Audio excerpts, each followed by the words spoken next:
Oh, it says you are live! Exclamation point. All right, so I guess I am indeed live. Hey, welcome back to Mike Cybert Radio. I am your host, and impromptu live stream. How about that?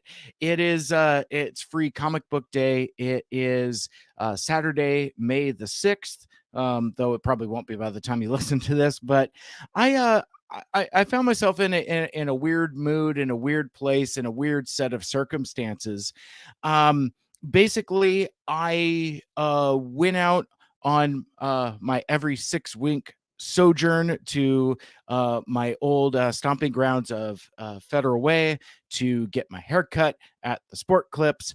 And usually what I do when I go on my haircut adventures is I kind of do a little bit of me time. You know, it's like I drive down the highway instead of the freeway, take a little longer getting there, just to kind of get with my thoughts and just kind of have a little bit of clarity and a little bit of me time.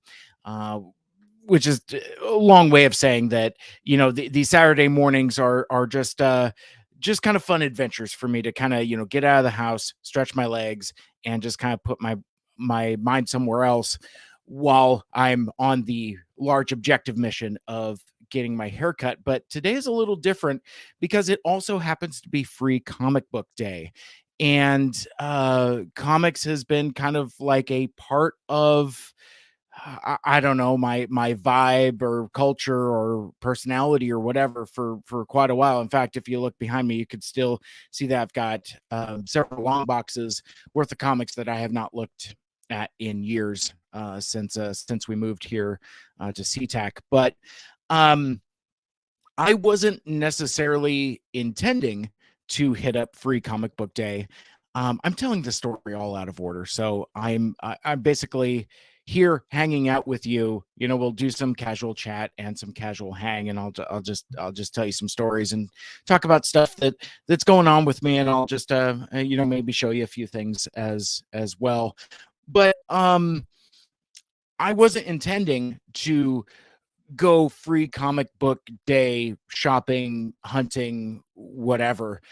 Free Comic Book Day is kind of like a manufactured holiday by Diamond Distributors Distribution, whatever the company that makes comic books is. Basically kind of like, I think the first time they did it was either X-Men 2 or Spider-Man 2. I don't remember which, but it was in the early 2000s, at a time before superhero movies were dominating the pop culture, dominating the box office, and to a point where you couldn't get away from them. It was a little different, and really in conjunction with celebrating, oh hey, there's this comic book movie out in the theaters. Let's see if we can find a way to draw folks to actual comic book shops and buy the things that these movies are based out of. Seems very quaint nowadays, now that that comic book movies are so ubiquitous and that you can't get away from them, and it feels like there's a larger insurmountable chasm between the movies and the comics, and it's kind of sad in a lot of ways. um I guess I've just got some weird stuff swirling around in my head also because the writer strike is still happening. So, you know, we'll see how that affects these upcoming projects. Um, I don't know, just a lot of mixed up feelings going on. But anyway, I used to like I remember the very first Free Comic Book Day, but I can't tell you what year it was or which movie it was in conjunction with. But the comic shop that I used to go to, the Comic Stop, which was started by a cat named Jem Demonakus, and if you know that name, that is basically the dude that started Emerald City Comic Con. You know, he with Brian Meredith and a handful of other cool cats. They opened this comic shop in Linwood, and in my 20s was basically my comic shop. Really hit it off with those guys in a big bad way, and I still remember the day that Jim and Brian told me that, hey man, guess what? We're going to start a comic book convention here in Seattle, and it's not going to be one of these little dirt shows at the at the Seattle Center Exhibition Hall. It's we're doing it for real. And so I don't want to say like I was on the ground floor of that, or that I was in the room or anything like that. I mean, I was just a customer. Um, and yeah, they liked me, but anyway, it's just interesting going down this kind of memory lane type of thing. It's just knocking a couple things loose as I'm hanging out with you here on a Saturday afternoon live stream. But anyway, the very first free comic book day, I remember the Comic Stop really threw some muscle at it. Like they had sales, they brought in a bunch of extra stuff. They brought in the promotion street team from 1077 The End, the local alternative rock station here in Seattle. And it was really cool. I remember it was packed. And it was during a time I don't have any of the boxes in arm's reach, but I've talked about like how the early 2000s were a very interesting time to be a Transformers fan, because it was kind of like a little bit of a lull where Beast Wars was over, but I think this was maybe around the time Car Robots started. That may or may not have been Robots in Disguise at that point. Point being, in comic shops, this was the time of the Dreamwave books. And because the Comic Stop also like would get like allocations of like import toys and stuff like that, that was my obsession with these little dudes, the Takara SCF collections, the first toys branded as Transformers Generation 1. Obviously it's a ubiquitous term now, but they were the first actual toy line to actually label their stuff Generation 1. And I remember that the Comic Stop had pushed so many of their chips in on this collection of these little PVC Transformers toys that they ended up allocating display case space for their extras and their doubles. So like I hit it pretty hard. I was buying blind boxes all the time, getting tons of extras. And so like there would be like trading and buying.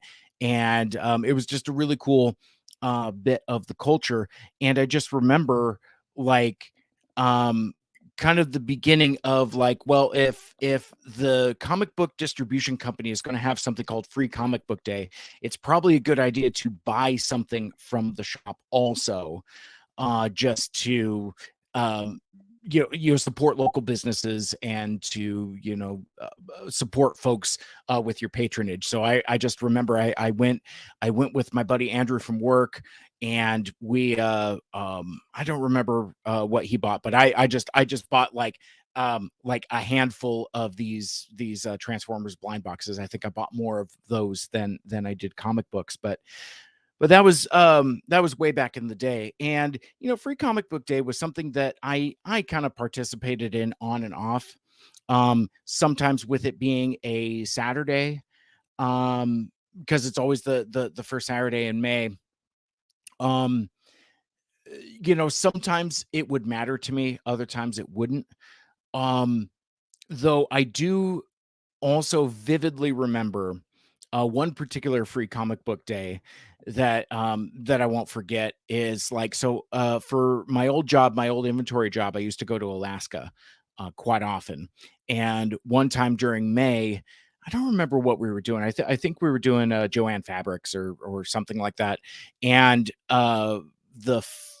actually, I remember that trip quite vividly, because I was in Anchorage that weekend, and it's the time of year where it, instead of being dark all the time, it's light all the time. Now Anchorage is different than say like Fairbanks or Barrow or something. So it's not like 30 days a night or something like that. But what happens is that, much like in the summertime, it stays light out pretty late, uncomfortably so, at times.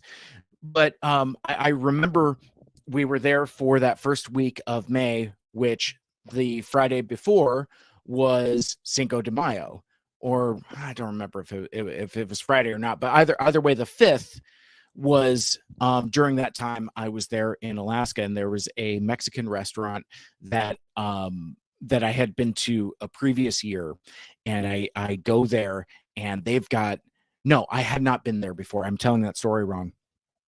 They had like a whole fenced off area, little beer garden. They had like a live band there, and it was very festive.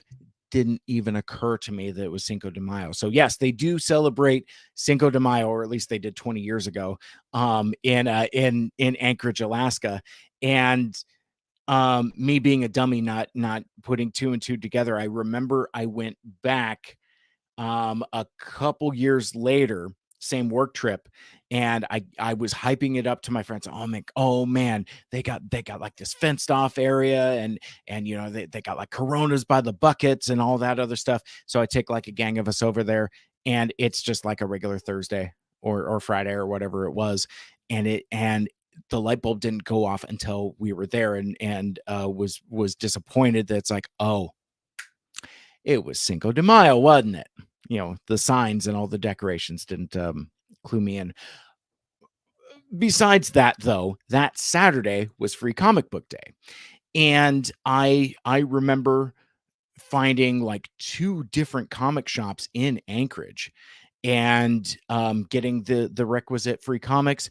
And I also remember finding some pretty sought after comic books. I in fact, I bought as much as I could afford, which is to say, not as much as I perhaps would have liked, but they had more or less the whole run of the original Marvel Comics Transformer series, and I knew, and very reasonably priced as well, um, ridiculously so, to where at one point my eyes were bigger than my wallet. And I certainly couldn't afford to like buy like the whole run or whatever, though I wanted to, and that would have been a fresh hell trying to figure out how to get that home, because I don't know if you know this or not, but paper is very heavy. Anyway, I ended up buying, instead of like the first part of the run, I go to the end and I see they have issue 80 and I see they have issue 79, and basically I started backwards and bought that end of it as opposed to the front end, which is what I kind of wanted. Um there's still some key issues that I kind of wish I had. I don't have a copy of Transformers issue 5, the Shockwave cover. I don't have one of my own. Um but anyway, so that was my move. I bought all of the because I was a savvy enough of a comic collector at that point to know that the later issues were more rare than the early issues. I could get those later, that kind of thing. But I don't know if I'm ever going to be able to see another Transformers number 80 at in the wild for like $5 or whatever it was. It was stupid reasonable. And again, this was 20 years ago. But anyway, so I've always had, and I've had tons of other free comic book day adventures. I think there was a time that I was in Fairbanks, ironically enough, and me and another guy from work, we ironically enough found a couple comic book shops in Fairbanks on the first Saturday of May, and ran around and did that. I am what I would consider to be kind of a lapsed or even retired comic book reader. I for a time I hit comics very, very hard. I mean, obviously I picked up issues off the spinner rack from 7-Eleven with my Slurpee when I was a kid. That's not really what I'm talking about. In fact, there was a comic book shop near the 7-Eleven, near where we used to live. So I'm mixing up my stories, because like I do also recall my first experience going to an actual comic book shop. This was like in 1987 or 1988. I don't remember. All I know is that on the rack for brand new issues, they had Suicide Squad #1 and Wild Dog #1, and I bought both of those, along with like Transformers: The Headmasters or something like that. But again, maybe I'm getting my years mixed up. I do remember Wild Dog and Suicide Squad, getting those both at the same time. But anyway, I didn't seriously start reading comics until I was in high school. So this was like the mid 90s. And I stuck with it, more or less up until, oh gosh, when did Civil War 2 come out from Marvel? Basically, there came a certain point where I just hit crossover fatigue. And it was like right around the time of like Marvel Civil War 2, and then I think maybe around the same time, like the Dark Knight's Metal or some nonsense like that. No, that was later, because like basically like with DC, I gave New 52 a day in court and tapped out pretty quickly. I gave some of the Rebirth books a day in court and then tapped out pretty quickly. And then very shortly after that, just kind of stopped getting comics altogether.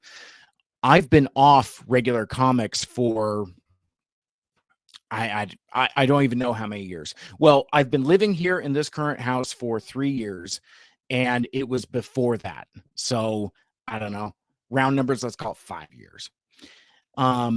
So I it's to a point now where the Marvel movies are going up to and past when I stopped reading.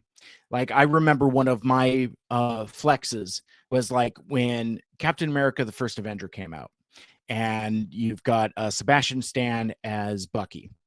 And I remember talking to my friends about that movie, and well, what'd you think about like this grown ass man being Bucky? I was like, well, probably not a pretty good Bucky, but he is going to make one hell of a Winter Soldier. And it's like, what's a Winter Soldier? That kind of thing. So so there was a time with the Marvel MCU that I was kind of ahead of the curve. And now, since I'm kind of off mainstream comics, it's kind of drifted. So to the point where like even in like Black Panther: Wakanda Forever, there's all kinds of stuff that's way past me that I'm just like, I don't know what any of this is. Not that that's a bad thing, because I enjoy those movies on their own merit. And coming up soon, I'm going to talk about my recent viewing of Guardians of the Galaxy Volume 3. That's originally what this was going to be, but then I decided to just kind of I'm all over the road. So as you're listening or watching and you're just like, what is this guy's deal? Yeah, just kind of bear with me. I just kind of want to hang out, that kind of thing. So anyway, so I make my way to Federal Way. No intention of doing free comic book day stuff. But the other thing I do while I'm in Federal Way getting my haircut is there are 2 Walmarts and a Target. So whether I'm actively on the hunt for something or not, I always pop in just to see what they got. And every once in a while I find something, but more often than not, I don't.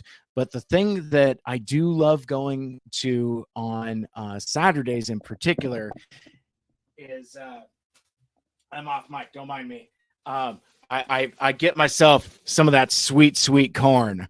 There is a kettle corn dude that has like a literal like witch's brew cast iron kettle that he's like doing kettle corn out in front of the Walmart. We call it the small Walmart, the one on 314th down there in Federal Way, Washington. But I don't know what days all he's there, but I do know he's there on Saturday. I also know he's not there on Sunday, because sometimes I get my hair cut on Sunday. I know he's not there on Sunday because it's in his hands. It's very, he's deeply religious. So I'm not surprised to see that it's not there on Sunday. But anyway, yeah. So dude makes a really mean kettle corn, and that's a treat I like to get myself while I'm toy hunting before or after my haircut. So anyway, so I go into Walmart, get the sweet corn, no toys, or at least nothing I'm looking for. Tons of Rise of the Beast stuff that I have no interest in. I the deal I've made with myself is because I really enjoy the Walmart retro Transformers the movie Pink Hot Rod and the Starscream. I didn't think I wanted that Thundercracker, but now that I see folks posting pictures of it in hand, I kind of want it. Um, I'm surprised that I'm not a Thundercracker guy, actually. I think what it's been is the color scheme was never quite right for me. Or maybe I just, oh, son of a bitch. I'm just dropping my figures. Don't mind. Leaving all this in, by the way, I'm going to do literally no editing on this show. So basically, like from what the video is, that's what the podcast is going to be, and that's just going to be it. But anyway, so yeah, so I have a little SCF Thundercracker here, and so blue is my favorite color, right? So you would think because of that and how fixated I was on a blue deep cover, the blue side swipe, you would think I would be in the bag for Thundercracker. That'd be a Thundercracker guy. I'm just not. I don't I even now I still don't know why. But anyway, I really want that figure and I really want that hound. Um because that cartoon green looks like it presents very nicely, and it's got the Transformers the movie call out on it. So I kind of need to have it just based on that. What an interesting little toy line that has ended up being, where otherwise unremarkable toy reissues are kind of given new life with a stripped down coat of paint, no stickers, less deco, call it, quote unquote anime colors or whatever, but you throw a very vibrant Transformers the movie packaging with some terrific box art on there, and it's just like that. That's just catnip for me. That is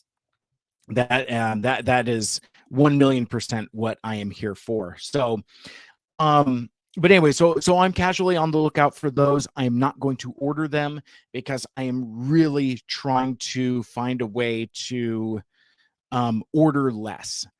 Because I'm realizing, one, as prices are increasing, that's making me reevaluate my purchases. But also just losing my shirt and shipping. It's like if everything is like $6.99 shipping and you add that up by like all the different toys I want to get, it gets to be too much. So anyway, so I'm casually on the lookout for those. Struck out at both of my Walmarts, and so I popped into Target, and I didn't really have any luck there. Um, at Target, I'm always on the lookout for GI Joes. Because I'm kind of mostly all in on classified series, though I'm not line complete. I'm not a completionist because I can't, because of like the spendy exclusives that, one, I don't have any interest in, but also don't have any interest in paying the prices on, and so I'm just kind of like character specific. But of this current wave, one of the characters I've decided I really want is CoverGirl. For whatever reason, I don't know why. I'm not like the biggest CoverGirl fan, but for some reason I like that figure, and I kind of want it, but I don't want to order it. So I go to Federal Way Target. They have one. I pick it up and find that the back of the cardboard windowless box is blown out on it, and I'm like, that's not going to work for me. Whether I keep stuff in the box or not is irrelevant. I'm not going to buy something for full retail with a torn box. So I put her back on the shelf. I go to get my haircut, and actually on my way to getting my haircut, I start thinking about my comic shop I used to go to. I'll get into name legislation in a bit, but basically, like, there's a street where I pass it, and I was like, you know what? It's free comic book day. Maybe I should pop in. But then I look at the time; it's like 10:30. They don't open till 11, so I'm ahead of schedule. So I go get my haircut, and I decide that, you know what? It's free comic book day. Why not? I got extra time on my clock. Why not? I pull into the parking lot and I see that there's like a tent in the front part of the building. There's a line wrapping around the door and there's people everywhere. There's nowhere to park. And I'm like, bye. Nope. I noped right out of there. Because where I'm kind of at in my headspace, I really wasn't in the mood to be around a large concentration of people. So it just seemed like it was something I wasn't all that interested in. So I just kept driving. And as I'm driving down Highway 99, there's a second comic book shop in Federal Way, Action City Comics. And I don't go there often. I pop in from time to time. Again, I don't read comics anymore. So there really isn't a whole lot that I'm on the lookout for, but it's free comic book day. And I'm like, yeah, you know what? Sure, I'll pop in. So I pop in, and there is a manageable amount of people. Like there's people going in and out of the store, which is great because commerce is good and folks getting their free comics, and I like seeing kids there and all of that. So that's cool. So I pop in, and a nice gentleman greets me and says, "Well, hey, welcome in. Happy free comic book day. Have you heard about our sales?" And I'm like, "No, I haven't. I'm a sucker for a sale. What do you got?" And basically, they've got like a rows and rows of dollar books, half off. All their trades are like half off, and they got like mystery boxes. No, I'm sorry, the trades were like buy one get one half off. Geez, I don't want to I don't want to inadvertently say something legally binding. It's like, hey, that guy with the no shirt said said something on a podcast. Give me half off. No, it was like buy one get one half off. So anyway, and like I think back issues were half off. I think maybe that's what it was as well. So I go in and I'm just not finding anything. Nothing that I need to buy. So, but since it is free comic book day, I did get a sack of free comic books. But is this the right bag? Yes, this is the right bag. So I'm gonna go through the free comic book day comics, which were already pre-bagged. I have not looked at these, but the thing that I did buy, and you've probably seen me post this on social media already, but while I did not find any comics to buy, I did find a lunchbox. So this is the Transformers the movie not die cast, aluminum. I don't know what kind of metal this is, but anyway, it's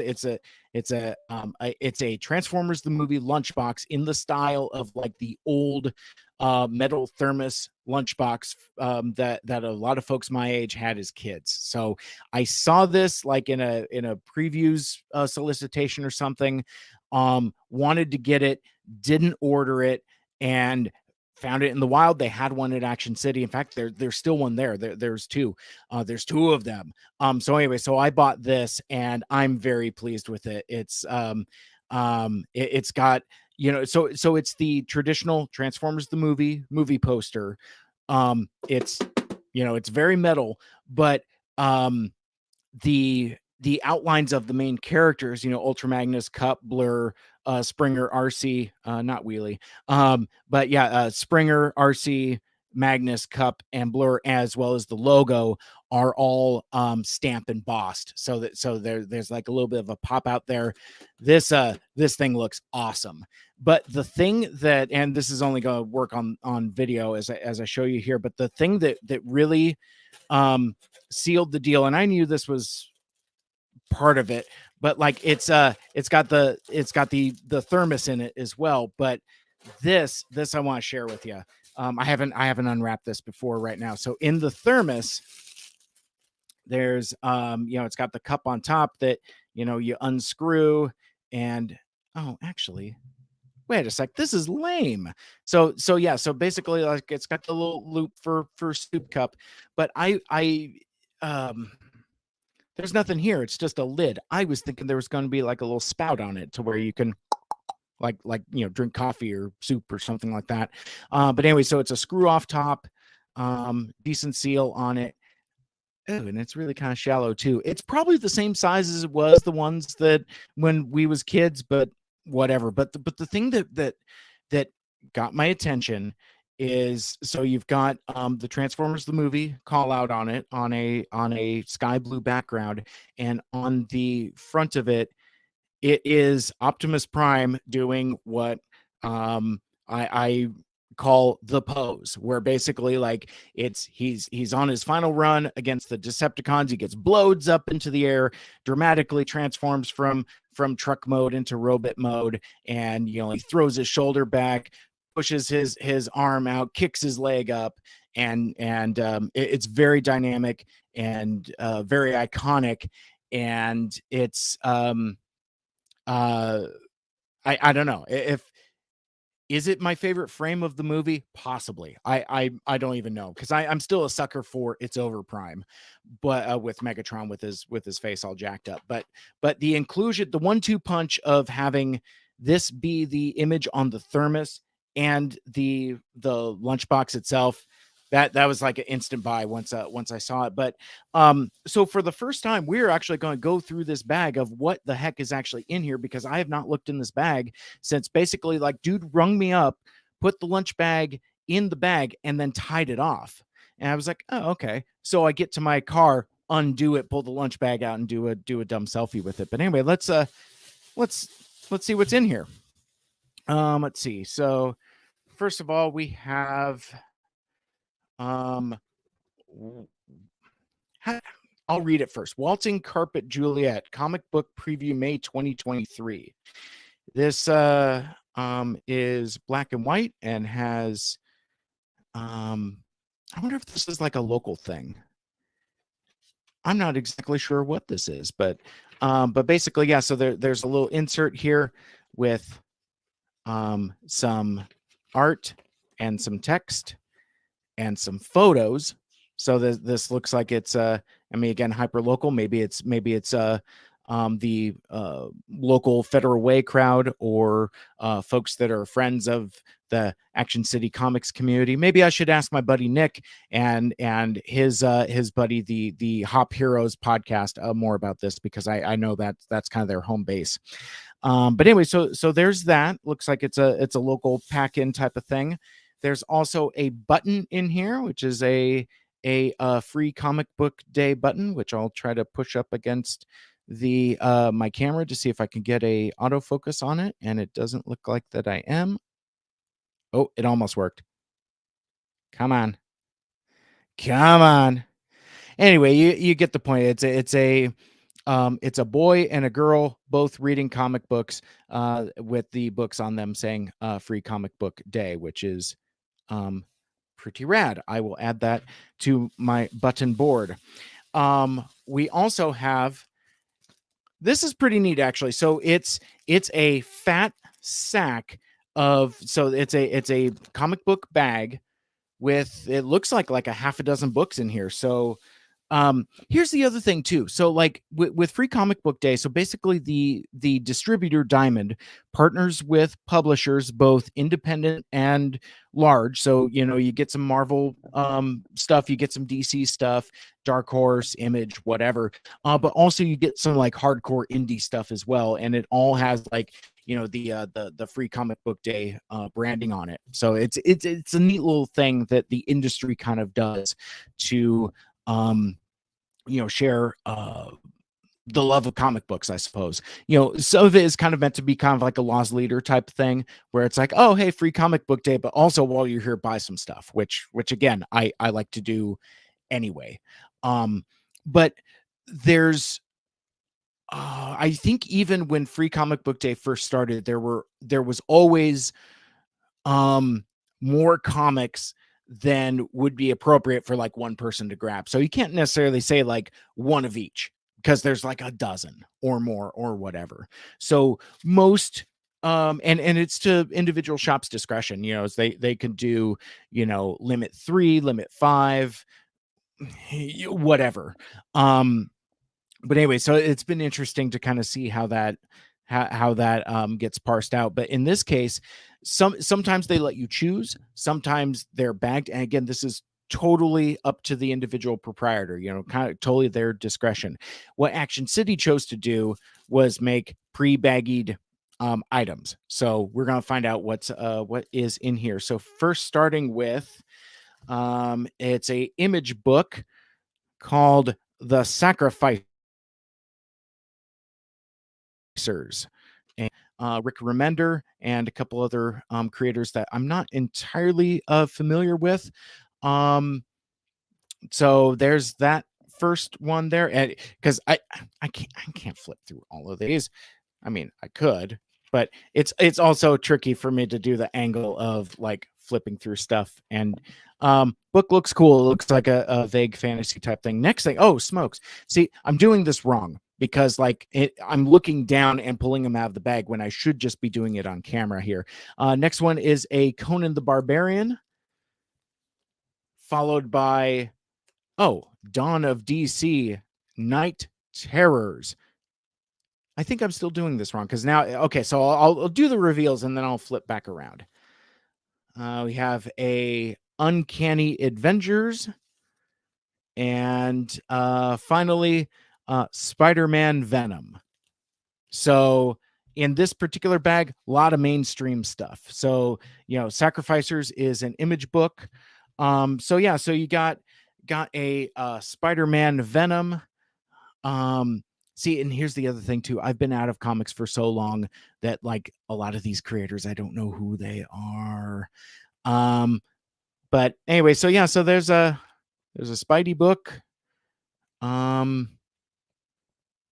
And not a whole lot for me to say about that. I'll just set that off to the side. We'll look at a Uncanny Avengers. You know, I should be saying more about these individual books where it's just like, oh, hey, it's a comic. But again, I just have no basis for what any of this stuff is. But what I have, I think I lost the thread earlier. Free Comic Book Day books, especially with like the big two with Marvel and DC, they've used Free Comic Book Day to be a springboard to like event crossovers or like the first of like new books. And these are like legit books. Like some of these end up being collector's items that end up going for premium collectible prices. Like the one I'm thinking of in particular is Blackest Night, the zombie Green Lantern crossover. Issue 0 of Blackest Night was a Free Comic Book Day comic, and if you didn't get it on Free Comic Book Day, you couldn't get it again until it was like reprinted in a trade paperback or something like that. So that issue was actually kind of actually collectible and was actually sought after. I also remember when IDW had the G.I. Joe license, they put out the first issue of the Larry Hama written G.I. Joe Real American Hero comic on Free Comic Book Day. So it's like that, and a couple others as well. But like, you know, I Free Comic Book Day books are legit and they count, and they're, you know, and oftentimes they're, if not full-size books, but then at least like several page previews and maybe some like, you know, behind the scenes stuff or whatever. So anyway, so we got a Dawn of DC Night Terrors special edition. And again, I don't even know why I'm bother. Oh, you got some Chris Mancello art. Hey, that's cool. Honestly, I don't know if I'm even gonna read any of these. But it's I don't know, it's just it's a neat thing. There's a crossover checklist for the Dawn of DC, whatever that is. And then the last book in here is Conan the Barbarian. and which is Titan Comics. I don't know who has the license anymore, because like um Dark Horse used to do Conan Comics. I mean, Marvel did Conan Comics way back in the day. But then like Dark Horse had them, and then like I think Marvel had rights to the Conan character, and he was like in the Avengers or some such like that. I don't remember. But anyway, so yeah, a half decent amount of free comics on Free Comic Book Day from Action City Comics. And so I had a good experience there. The staff was very friendly. I asked them about the New York Ninja comic I'm still looking for. They didn't have it, hadn't heard of it. I was also on the hunt, since they were doing a sale on trade paperbacks. I was like, hey man, do you have any of those IDW Transformers trades? Because like I have nothing from IDW2 except for the comics my friends worked on, and like some of Transformers Galaxies, but not all of it. But anyway, so like I theoretically, if I wanted to jump on some IDW2 stuff, picking up the trades might not be a bad idea. Anyway, so I actually I had a good experience there. So I thought, I was like, you know what? Let me get over myself. Let me go back to the other comic shop and see what I can find. And this is kind of the story of my comic shop in Federal Way. When my wife and I moved to Federal Way oh gosh, it'll be 20 years now. My God, old. Back in 2003, I think we moved to Federal Way, and the local comic shop was called Spy Comics, and was run by a dude named Rick. Hit it off, and very much a traditional comic shop. Um, you know, um, Vast knowledge, good selection, but also a little seedy in a good way. I think, kind of in the way what like a stereotypical comic shop would be like. I felt very much at home, but I also felt like I would not want to bring my wife there, that kind of thing, because very stereotypical, like old back issue long boxes, things like that. But then he had an employee named Paula, who eventually took over the shop when Rick sold it to her, and she opened it as a new shop called Fantasium Comics and Games, and did terrific things with it. Cleaned it up, redecorated it, ended up purchasing the space next door from like a business that had vacated, blew out the wall, expanded the store, and it was it was great. In fact, I've had Paula on the podcast before, um 2-3 years ago. It was during COVID, basically. Like Fantasium and Retro Emporium were doing a Marvel team up for kind of like a COVID safe nerd party sale thing. I don't remember the details of it, but anyway, it's um it was a really cool shop, and I don't know Paula super well. Again, it was still kind of like the customer store owner type friendship. It's like, we would talk about stuff and things like that. But last year I had heard that she was selling the shop to some other folks I don't know. Um so the shop changed hands again, and this was years after I had moved away, so really no tether or connection there. And I had popped in there once I don't remember how long ago, a couple months ago. And I just kind of walked around and it didn't really feel any different. It's not like, things had been moved around or anything like that. Had a new name. And but outside of that, it was like I was ironically enough looking for that New York Ninja comic. So it had to be sometime between November and now. um anyway, so I I come back and um the crowd seems to have dissipated a little bit, so I feel a little better about things. And I roll up and first I see a tent outside with a fair amount of folks around. And I was like, I walk up to it and I'm just kind of like, you know, looking over, just kind of getting a lay of the land. It's a bunch of long boxes and folks, back issue shopping. And like there's sales on trades and things like that. But I saw the most ingenious way I've ever seen selling back issue comics before, like on a free comic book day, kind of deep discount type of thing. They were selling comics by the pound. So it was like $2 a pound. So more or less what you do is you grab your stack of comics, and had a cartoonishly large scale, like a bathroom scale at the side of the register. You grab your comics, you put them on the scale. That's how much it weighs, and then price you out from there. Genius. I'd never seen that before. I personally didn't buy any comics by the pound because it was a little too busy for my taste. Instead, I go into the shop to collect my free comic book day books and see if there's anything there for me to buy. And I had mentioned to you that they had under Paula's leadership had taken over the other side of the store and really expanded it. I think that's like, where they do like Magic and other tabletop gaming stuff. It's kind of like the gaming space. But I walk in there and it's almost kind of like a mini comic convention of sorts. Like there were a couple like local authors and folks with tables set up.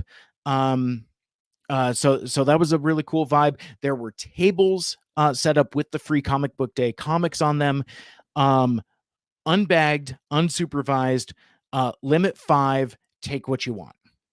So that kind of thing. So there was a wide variety. So I went through and actually shopped through. I was like, ooh, this, and I got to 5, and I was like, well, I'll put that one back and take this.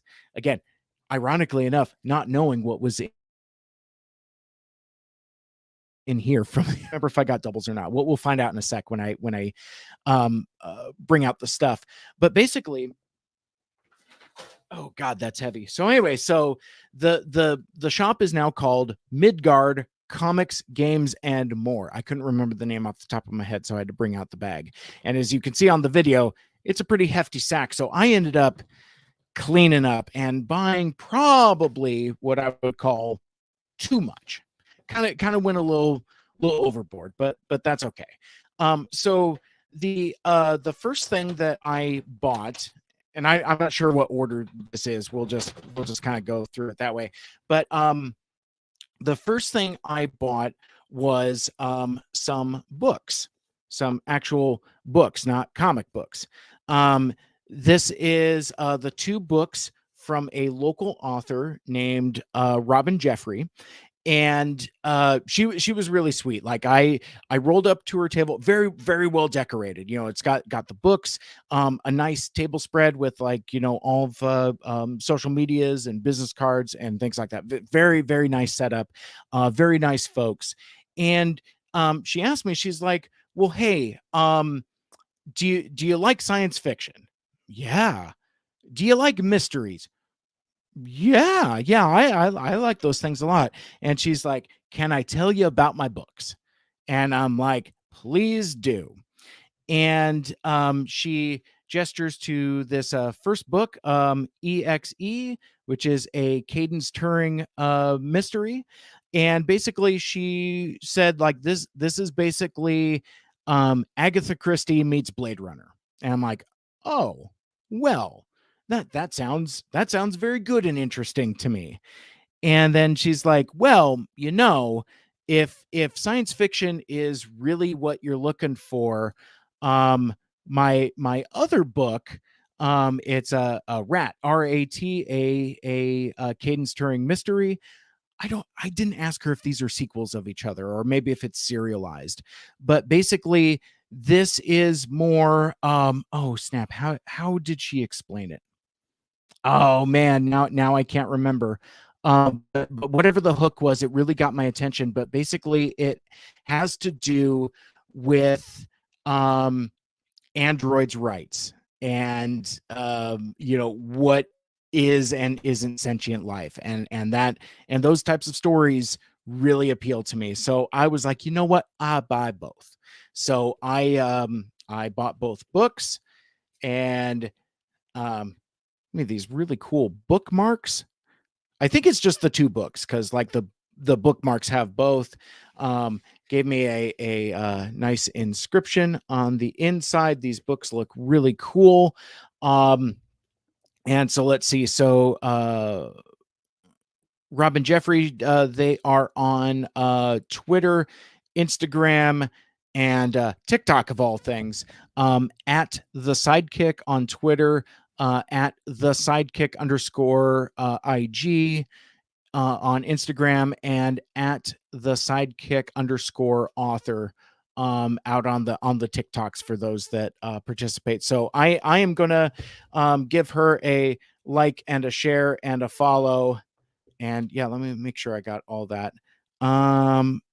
Oh, it looks like she has a Patreon as well. So I grabbed a business card. I told her I was gonna uh give her some follows, give her some shares, and maybe have her on the show. I think I'll give the the book a little bit of a read through first, and time permitting, um see about having her on Mike Seibert Radio to talk about her books, because um I being friends with Michael Andrews as I'm doing Two Mikes Too Furious, I hope he doesn't think I'm cheating on him with another mystery author. But like as soon as she said Agatha Christie meets Blade Runner, I was like, oh snap, I might have to check this out. But I appreciate a local author, a local creator, um, you know, kind of just putting themselves out there, getting a table, and trying to huck books. So I'm support that. So anyway, so that wasn't all I got. Oh my god, this is so heavy. So let's see. What do we want to do first? We want to do free comic book day books, or yeah, okay. So we'll do that. So I did get a stack of free comic book day books, and actually as I'm flipping through them, oh, thank goodness, these are all unique from the ones that I got from the other comic shop. So I have a DC Comics Clark and Lex, which looks like it is a young Clark Kent and young Lex Luthor having high school adventures. There's also a fan club Batman Squad featuring a preview of the graphic novel from New York Times bestseller Jim Benton. I don't know who that is, but that looks pretty cool. So anyway, so there's that. I got myself the best Archie comics ever, which I had a weird Archie comics phase back in, I don't know, what was it, 2015, when Mark Waid was writing Archie, and it was like really freaking good for like a hot minute. That was about the same time they were doing Afterlife with Archie as well. Anyway, so caught my eye.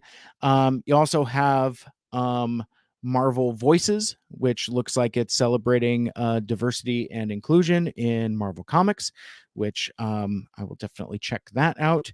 You got yourself a Star Trek book from IDW featuring Day of Blood Prelude.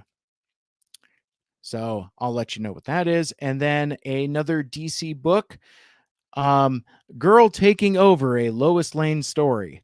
I like Lois Lane quite a lot, and I don't know what this is, but it looks like it's fun. So I will oh yeah, see, I like this. The art is uh I don't know how to describe it. Not cartoony. That's not the way to put it, but it looks very approachable. I'm gonna check it out.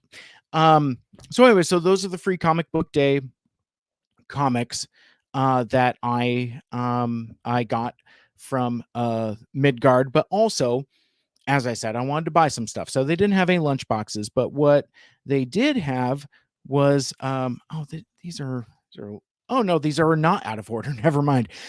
So I did find some comic books to buy. First, I got the brand new trade paperback of IDW's Star Trek Lower Decks comics. I didn't buy the individual comics because I don't buy individual comics, but if you give me a trade paperback, I give it a day in court. Um, I like Lower Decks quite a lot. I hear these comics are really good, and I'm interested in giving it a go. I think it's like 4 issues or something like that. But I'm gonna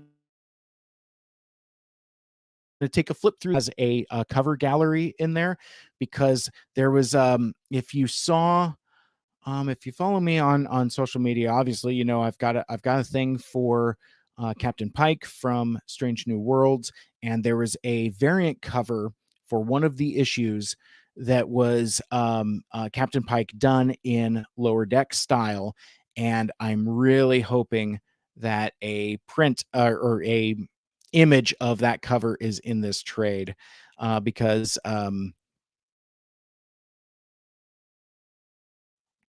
it just so I have it. But again, since I don't read individual issues anymore, I don't really um uh I don't have as much access. It's interesting when you get out of comics, all of your access goes away, because like I used to scoff at folks and be like, "Oh man, I missed that comic. It was so hard to find, blah blah blah." And I'm like, I just asked my comic shop uh person to get it for me. No big deal.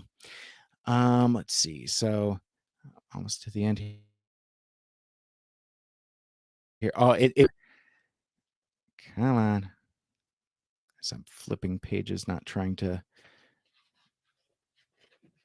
Oh, I'm gonna be real disappointed if it's not. Oh no, I'm really disappointed because it's not in here.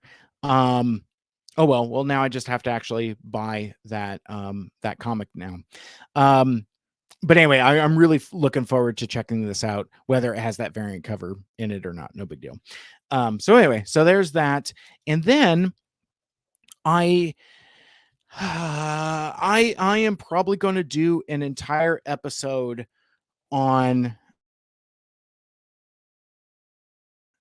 Kevin, about like the Kevin Smith of things right now here today, but he's put some things out there that I really want to dive into in terms of like his mental health and things that he's done to address that. And there's a whole existential dread cast that I want to uncork, and I want to play some of the audio, but I don't want to get bogged down in doing any of that here. But um recently my fandom of Kevin Smith has been kind of hand wavy. It's like, I went to the Clerks 3 convenience tour. I did a whole podcast episode about that experience. I am going to rewatch Clerks 3 again at some point. I have the 4K Steelbook box set thing. I have not watched the movie since. Um, and I've been kind of reluctant to, because like I was pretty positive on it, and I have a lot of friends that were very not. So I know there's a lot of great conversations and discussions to be had there, but like also with that, Kevin Smith has been writing a bunch of comics, um, and none of which I bought, until I found myself at a comic shop. And fortunately, because they keep back issues and stuff, I got the whole run of Kevin Smith's Quick Stops miniseries from Dark Horse Comics. So I got myself a Quick Stops #1, got myself a Quick Stops #2, a Quick Stops #3, and a Quick Stops #4. So I don't know if this is if it's only a 4 issue series or if there are more issues or whatever.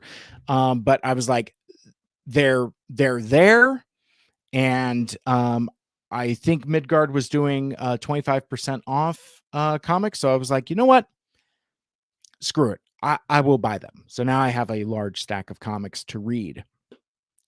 I also, on my way to the counter, succumbed to an impulse item. Got myself a G.I. Joe Order of Battle. This is a mini series from Marvel from the 80s. $8, 25% off issues 1 through 4. I think this was kind of their Transformers universe, kind of handbook to the Marvel universe with the G.I. Joe folks. I've never had these comics before, and I thought, you know what? I am kind of in a G.I. Joe space now, so I thought this would be kind of fun. And they also, since I bought some stuff, threw in what he told me is a Ghost Rider poster. I don't know what this is, so I'm going to unfold this for you right here, and we're going to see what this is, and then I have one last stack of comics for you, and then I'm going to get out of your hair. Whoa, this okay. This is very thick. And okay, so what I'm going to do is okay, so since I have this articulated microphone arm, I can actually come out here and give a little more space and not sound like I'm being so off mic. So let's unfold some of this poster together and see what we got going on here.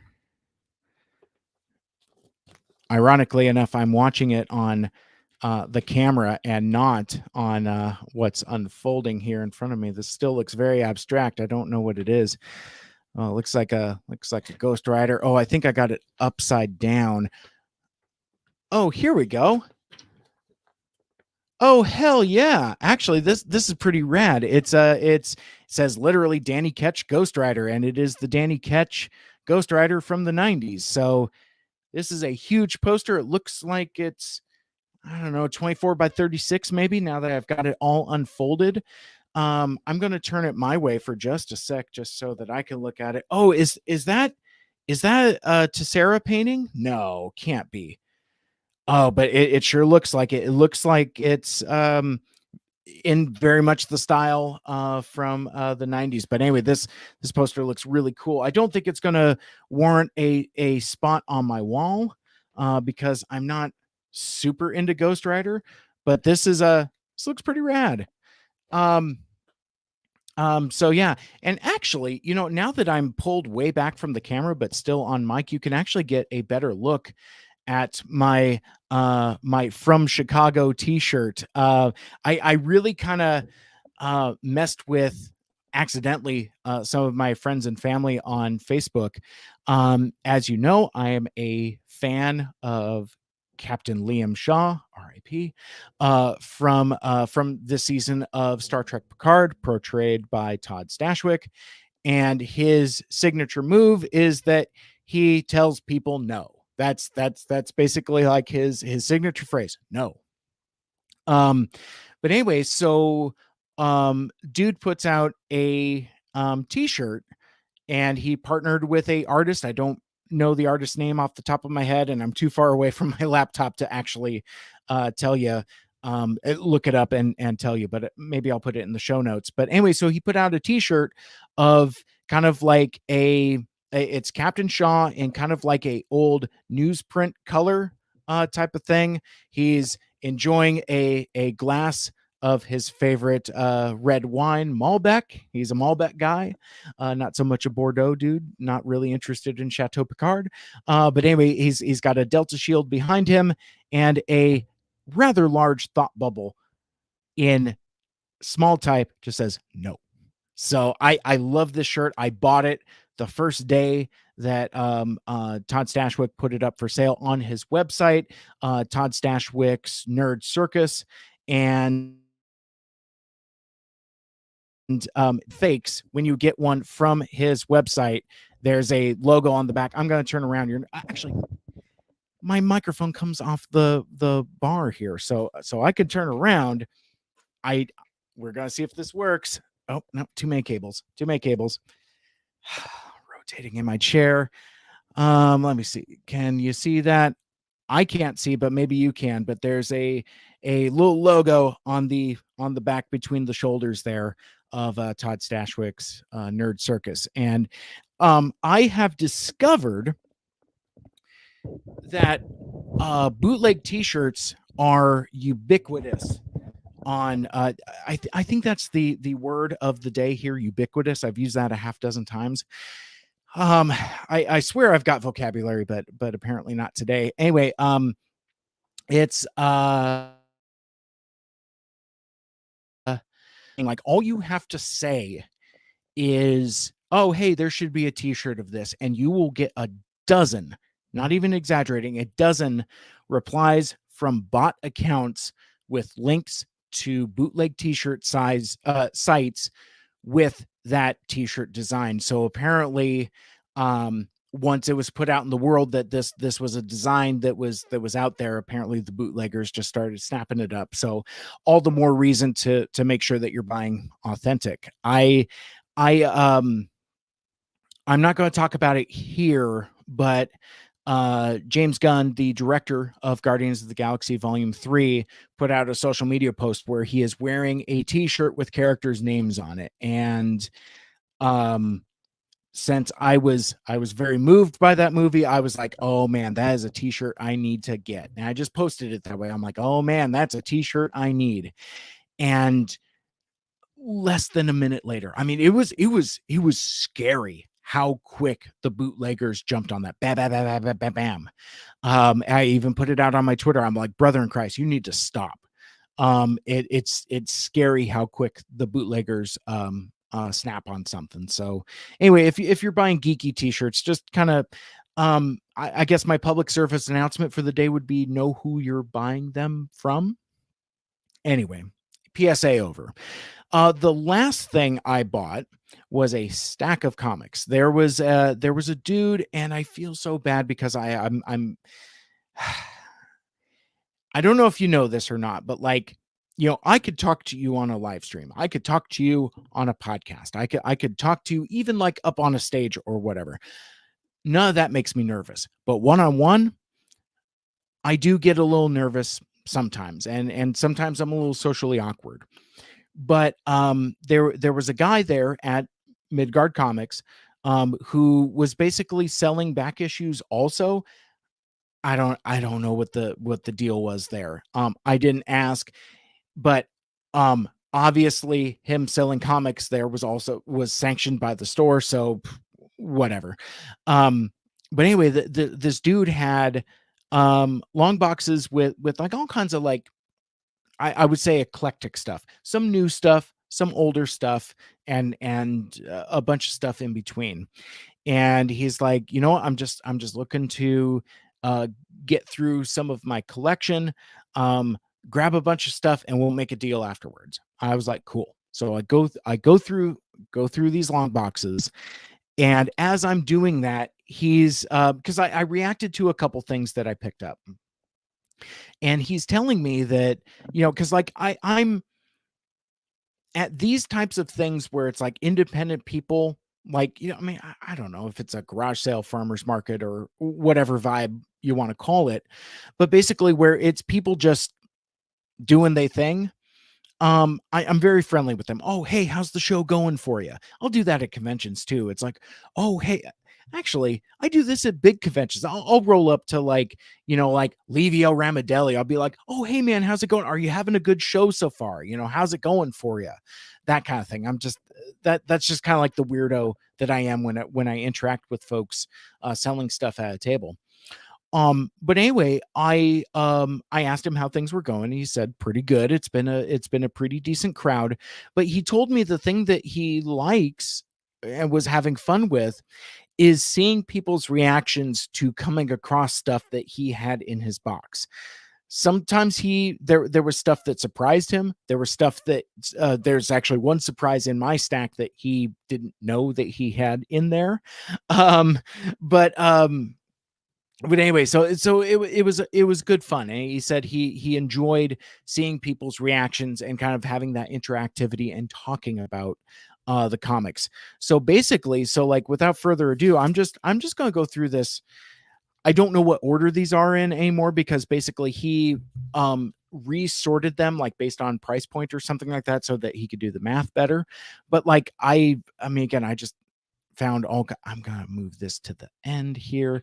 So yeah. So anyway, so I and not really paying attention to like price points on stuff. I'm just grabbing stuff and just kind of like enjoying the nostalgia. And the more that I grabbed, the more I found myself kind of getting into it.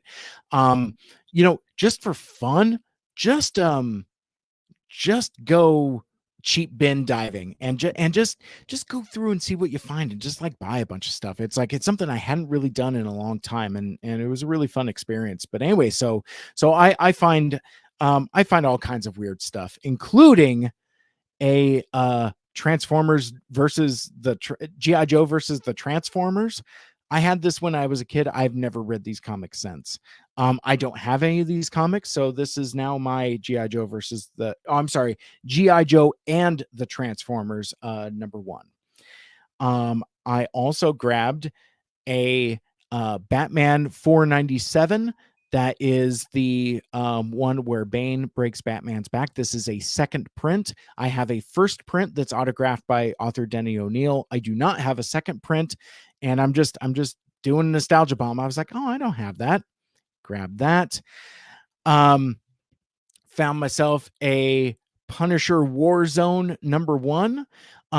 You can't see it because it's inside a bagged and boarded thing, but this has, screw it, I'm just going to open this for you, because like a theme that we're going to find is I have like a lot of 90s things, and gimmick covers are definitely a thing of the 90s. So you got this guy, and it's a John Romita Jr.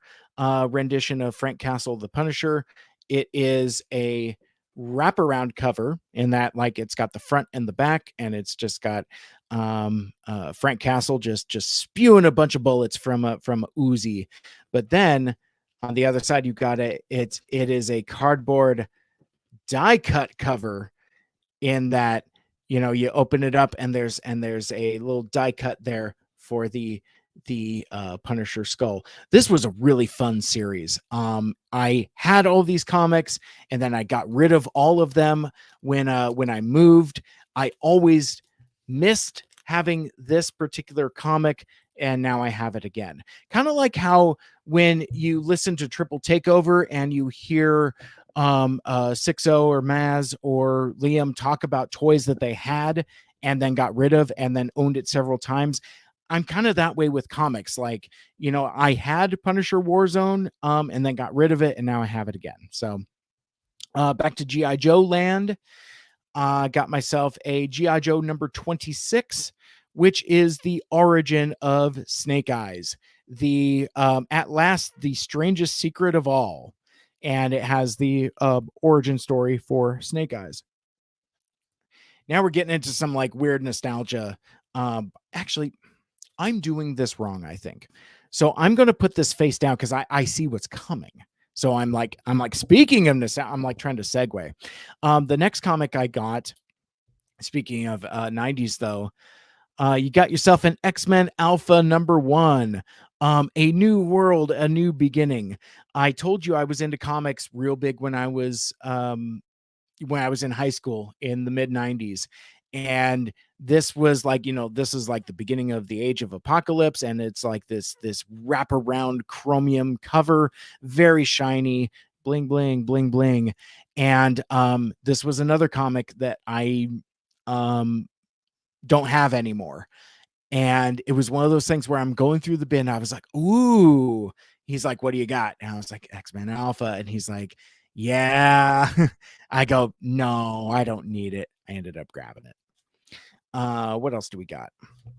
We got, what if Iron Man lost the Armor Wars? I have not read this, but it's got my my dude, Silver Centurion Iron Man on the cover. So at a time where I'm just impulse grabbing stuff, I was like, ooh, this looks good. What is next? Oh, Man, here we go.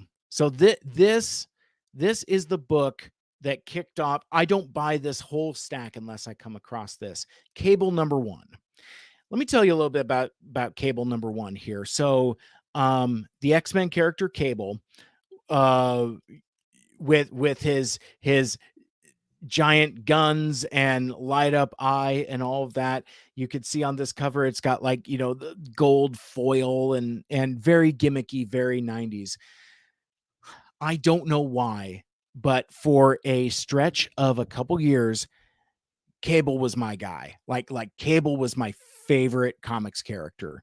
And I just thought he was so cool because, he's all like guns and pouches and belts and his whole like grizzled old man aesthetic. And in this particular comic, like this is like, like if we were doing like iconic comic covers on twitter.com, I would have to put this one out there because I just remember when this came out, I was so very excited for it because I was like, oh man, Cable's getting his own comic series. That's so cool. And the big reveal on this cover is Cable's got a goatee. So like this dude's just, with his old salt and pepper aesthetic with the scar on one eye and the bionic light up eye on the other. And now he's got like a bitchin' goatee. He's got the robot arm. And yeah, so no, I mean, I had a huge Cable phase. This was another comic and a whole run. I had like the whole series for Cable, and I think I gave them all to Ethan HD over at Destiny City Comics before we moved. But anyway, like so. Not looking to start a Cable collection again, but I'm glad I have Cable number 1 back in my collection because I love this cover. And I bet you if I read this, it's not going to hold up, but I kind of don't care because this cover is like nostalgia is transportative. It takes me back to that feeling of being 15 and just being like, oh, it's so cool. He's got a goatee now. Wow. But anyway, so like, had I not seen that comic in the long boxes, I wouldn't have bought any of these. So anyway, but then what else we got here? This is the Punisher movie special, which is basically an adaptation, comic book adaptation of the Dolph Lundgren Punisher movies. You kids got it easy. In my day, we had the Dolph Lundgren Punisher movie and the Captain America movie with the rubber ears, and those were our comic book movies, and we were happy with it. Well, we weren't happy with it, but anyway, this was the book when I pulled it out. I pull it out and I exclaim out loud, I'm like, I'm buying this.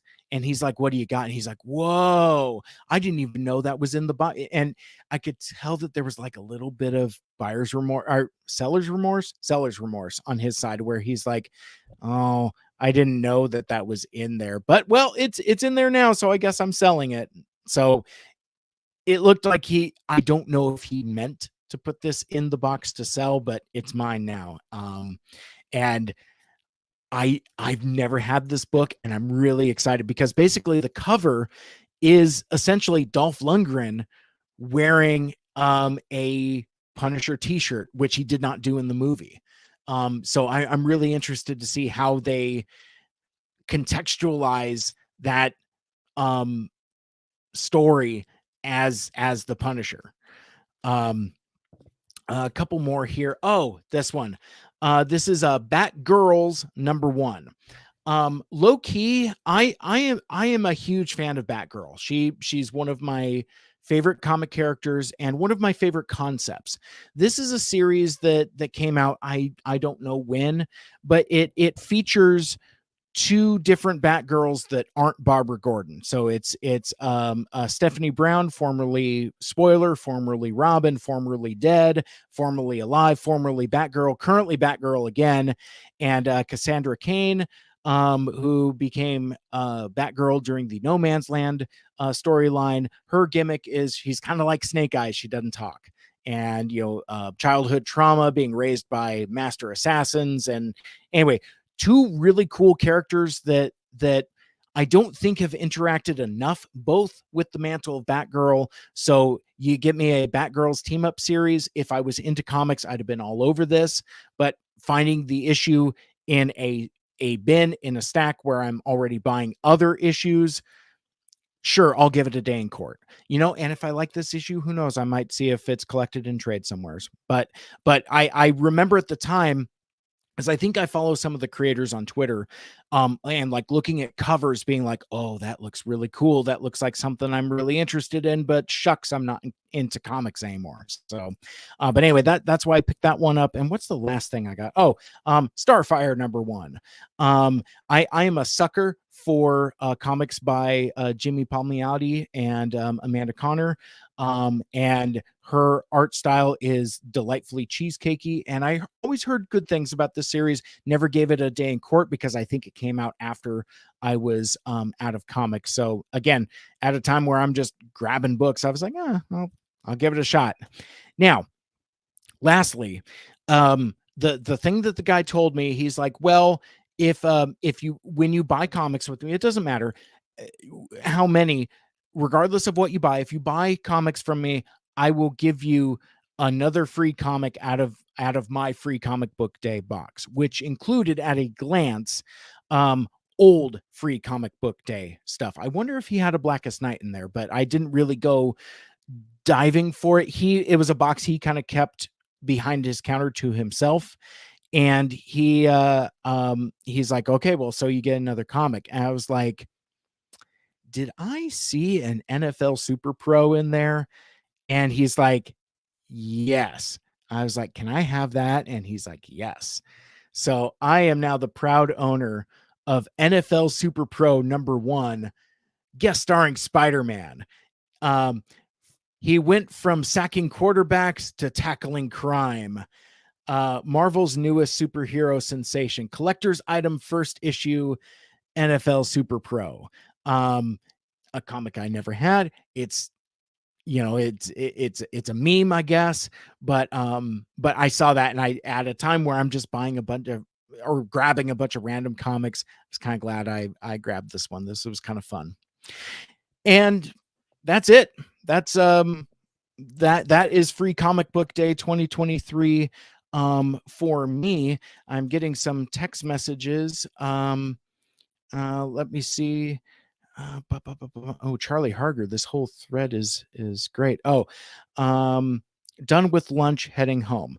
Okay, so my wife is on her way home, so that means that my time is probably almost up here for this Saturday afternoon hang and live stream. But before I get out of here, I want to give some updates on some various things.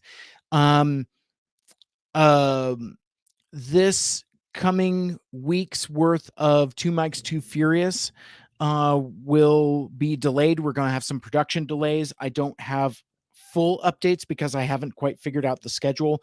Basically, Michael Andrews is a little under the weather. We were going to record on Sunday tomorrow, and he's unable to.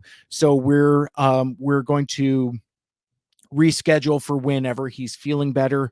Normally, we put our episodes out every 2 weeks on Thursday and sometimes Friday, but we will miss this week's release.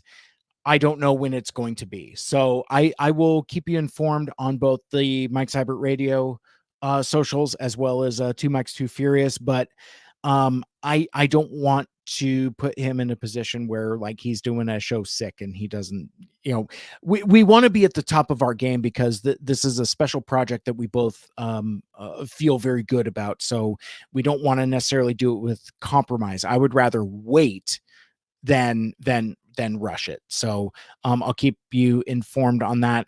And here in the Mike Seibert Radio feed, I am going to do a review of Guardians of the Galaxy Volume 3. I went to go see an advanced screening on last Wednesday. The movie's out now. But I was so deeply affected by it that I really want to talk about it. I think originally I was going to do that instead of this. So now I need to kind of like recontextualize my schedule and kind of figure out how I want to how I want to do it. So stay tuned for that. And then I'm going to say it here so that I hope that that kind of handcuffs me into actually committing to do it. But I am going to do an episode of the Existential Dreadcast, where I'm going to talk about the Kevin Smith stuff and how it affects me, and get kind of maybe a little too personal and tell you about some of the struggles I've been going through, because I have been having some really difficult times lately, and it is staggering to me how the weird parallels between the stuff that Kevin Smith has been sharing and some of the stuff that I've been going through and feeling. It's I mean, to the point where there are some of the things that he says in this video he did with People Magazine, where I'm like, hey, you stole my thing. I was gonna do that first, that kind of thing, which is nonsense. But anyway, so I'm just manifesting that, saying that is something I'm going to do. I don't have a timetable for it, because it's also something that I kind of need to be in the right headspace for. So, but anyway, so that is going to do it for this episode of the Mike Seibert Radio podcast live stream. And if you would like to check out my podcast, Mike Seibert Radio, make sure and subscribe on Apple, Google, Spotify, whatever your favorite podcast platform is.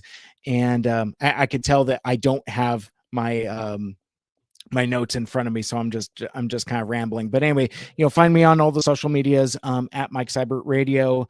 And be sure and check out my other show that I do with Michael Andrews, Two Mikes Too Furious, where we are watching Transformers animated from two different points of view. He is a serial rewatcher. I have never watched TFA before, and folks seem to like it, and we like doing it. So don't miss that. I also want to remind you that I am part of Cybfest Northwest, the unofficial Transformers convention here in the Pacific Northwest. That is happening July 8th at the Kent Commons Community Center in Kent, Washington. And that's going to be a great time. Come up if you can. But that's some good times as well. But yeah, so that's gonna wrap it up for me here. But until next time, take care of each other, take care of yourselves, and make good choices. Bye.